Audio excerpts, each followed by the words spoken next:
Hay villanos que andan solos, que llevan a cabo sus planes sin ayuda ni compañía y que solos cargan con las culpas de sus crímenes. Pero esto no es habitual. Lo más común es ver a los malos de las historias rodeados de secuaces más o menos involucrados que colaboran con el crimen y son parte del mismo. Y esos cómplices, en algunas historias, son fundamentales. Es cierto que hay documentación que dice eso, pero no había manera de afirmar o validar si esto efectivamente era cierto o no. La documentación técnica de un tren pueden llegar a ser unas manuales o carpetas así, y de repente lo que dice esto es una letra chiquita en la página 473 del tomo 4 del manual de descripción de partes. En teoría, los técnicos de desvase no puedo garantizar que se haya leído absolutamente todas y cada una de las páginas de cada uno de los manuales técnicos. Subterráneo, Asbesto y Después es un podcast producido por el Archivo del Subte.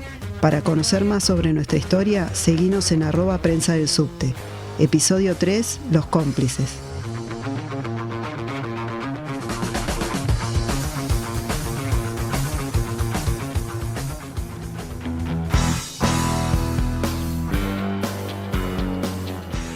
Ese que escucharon al principio de este episodio, el que no puede asegurar que se hayan leído todas y cada una de las páginas de los manuales técnicos de los trenes, es Eduardo de Montmollín, y fue presidente de Desvase, o sea, de la sociedad del Estado que depende de la ciudad de Buenos Aires y se hace cargo del subte porteño. Y ese audio no es un off, ni es algo que se filtró. Es un recorte de una entrevista a cargo de Emilia Delfino para la CNN, que pueden encontrar fácilmente entrando a YouTube. De Montmollín, después de admitir que habían comprado trenes con asbesto y que ni siquiera habían chequeado lo que compraban, tuvo que renunciar. Pero este hecho no fue el escándalo que podría haber sido. De hecho, pasó bastante desapercibido. ¿Por qué? Porque el poder no es algo que llega solo, sino que tiene una red alrededor. Un montón de personajes que actúan y que ponen su granito de arena para que nadie pague lo que tiene que pagar. Acá, nuestro asesino, el asbesto, encuentra cómplices en la política, en la empresa, hasta en los medios, y todos ellos negarán hasta el hartazgo la presencia de asbesto. Y cuando sea innegable, dirán que no enferma, y cuando sea innegable que enferma, dirán que no mata, y así. Pero el asbesto enferma y mata.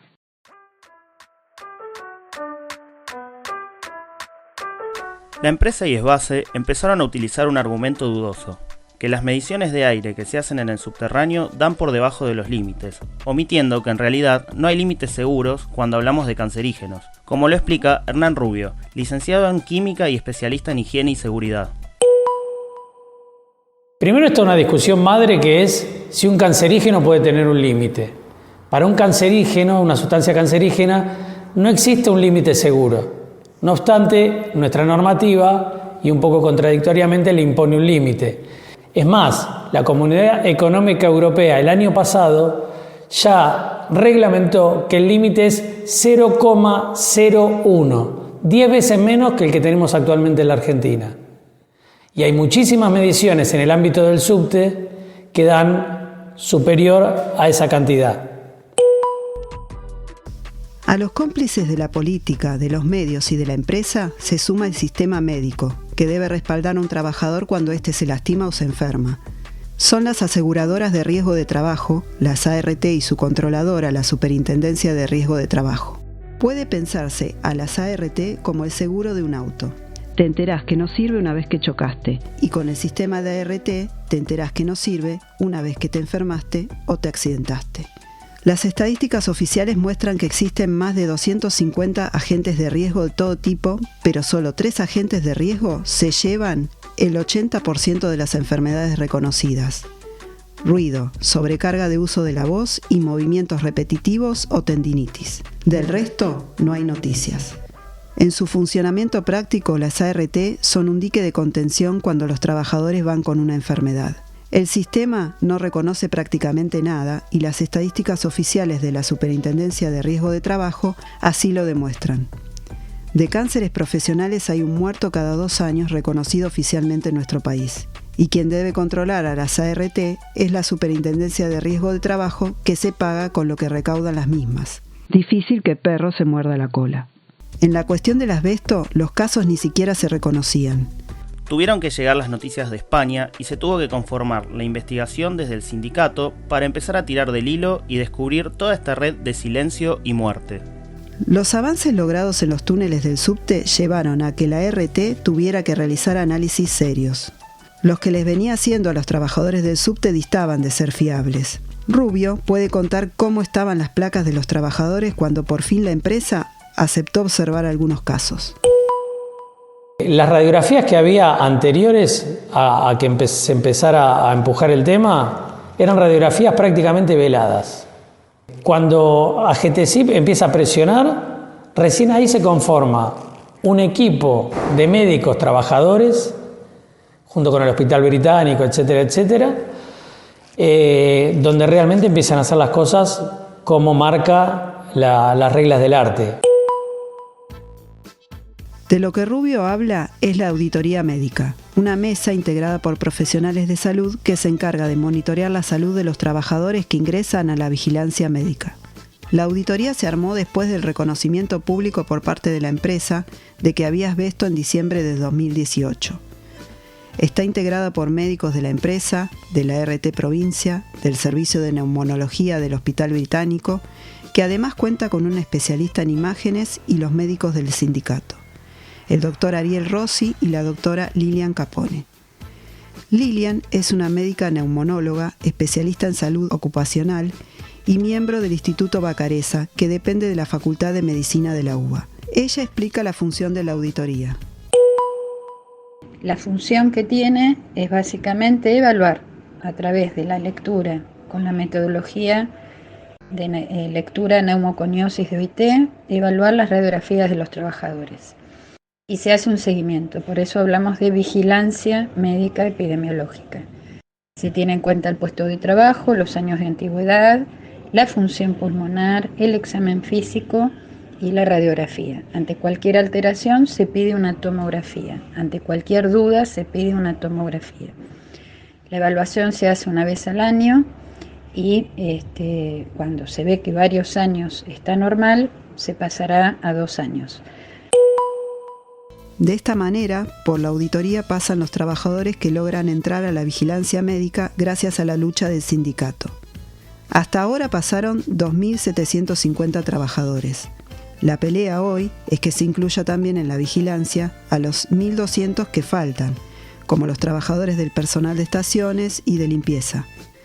La auditoría médica fue premiada por la comunidad científica en el plano nacional, por el Congreso Argentino de Medicina Respiratoria, y en el plano internacional por la Sociedad Española de Neumonología y Cirugía Torácica en el 2024.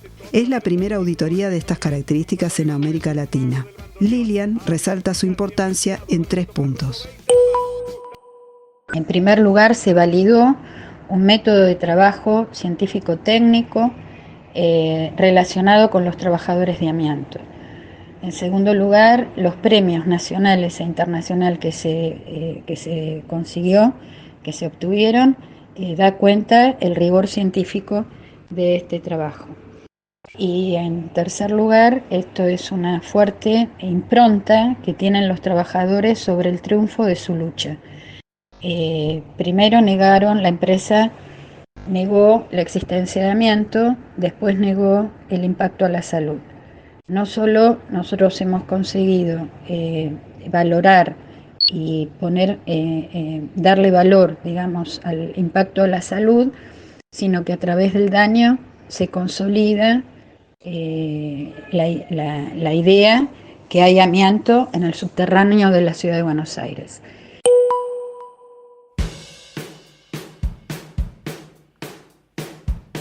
A pesar de todos estos pasos hacia adelante que se fueron dando durante los últimos años, ningún logro es lineal. Durante 2023, los funcionarios del gobierno de la ciudad y representantes de la empresa continuaron minimizando la gravedad de presencia de asbesto en el subte.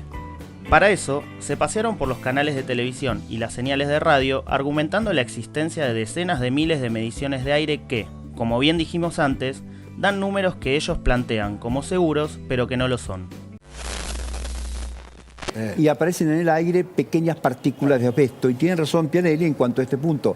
No hay una concentración de partículas seguras, porque eso depende de cada individuo, depende de cómo reacciona cada individuo. De hecho, hay mucha gente que trabaja con asbesto todo el tiempo y no le pasa absolutamente nada. Y otros, como ocurrió con las Torres Gemelas cuando cayeron, hubo 10 años después seguía habiendo cáncer de pulmón por el asbesto, ¿no? El último audio que escuchaste es el Dr. Singh, panelista del programa de Eduardo Feynman, que mucho no quiere a los sindicatos. En ese programa el Dr. Singh le dio la razón a Beto Pianelli, el secretario general del sindicato del subte, por la invalidez de las mediciones de aire que hizo la empresa. ¿Es un riesgo que algún pasajero, además de los trabajadores? No hay ningún riesgo, ni para los trabajadores ni para los usuarios del subte. No hay riesgo, por eso lo queremos aclarar. Nadie, ningún trabajador del subte y ningún usuario del subte están en contacto con asbesto, ni con fibra de asbesto. Que lo que estamos haciendo justamente es un proceso de desasbestización de todos los lugares donde en el subte tenemos este material, que es, por supuesto, fuertemente en material rodante viejo, pero también en otras instalaciones del subte. Lo del asbesto es una zaraza. Estamos en año electoral y los metrodelegados hacen política y le joroban la vida al porteño que usa el subte. Todo esto que están haciendo ahora es porque estamos en elecciones, porque hace 5 minutos que no había elecciones, no había asbesto. Hay una realidad que es innegable. Si en el subte no hubiera asbesto, ni Esbase, ni Metrovías, ni Emova, ni el gobierno de la ciudad invertirían en desasbestizar. Si en el subte no hubiera asbesto, ninguna aseguradora tendría a miles de trabajadores y trabajadoras bajo vigilancia médica. Y sobre todo, si en el subte no hubiera asbesto, sus trabajadores no tendrían asbestosis ni morirían de cáncer de pleura. En cambio, todo esto sucede, por mucho que lo quieran meter bajo la alfombra. Y tienen víctimas reales, de carne y hueso. Martín Paredes trabaja hace más de 30 años en el subte. Es conductor de la línea B. Tiene neumoconiosis por exposición al asbesto. El diagnóstico lo tomó por sorpresa. Yo cuando me enteré en 2019, en 2020 me dieron el diagnóstico, te parte la cabeza, psicológicamente, como dice él, porque se te cortan todos los proyectos, y siempre digo, yo soy de Tucumán, y siempre decía, bueno, cuando me jubile voy a ir a pasar mis últimos años allá en mi provincia, como muchos provincianos decimos. Y después de esto ya no planeo más, porque como te digo, por lo que le pasó a Pasi, en 9 meses se fue penosamente. Entonces, después también tengo hijos. Cuando me dieron el diagnóstico ya parecía que me dieron la sentencia de muerte. Estuve, 3 noches, 2 noches sin dormir, no podía dormir. Y también es tanta la angustia que se te caen lágrimas porque no te querés morir, ¿no? Pachi es Jorge Pachi, el primer fallecido reconocido oficialmente como consecuencia del asbesto en su lugar de trabajo. Falleció el 21 de marzo de 2021. En junio de 2020 se le había diagnosticado mesotelioma de pleura, un cáncer que solo se produce por la exposición al asbesto.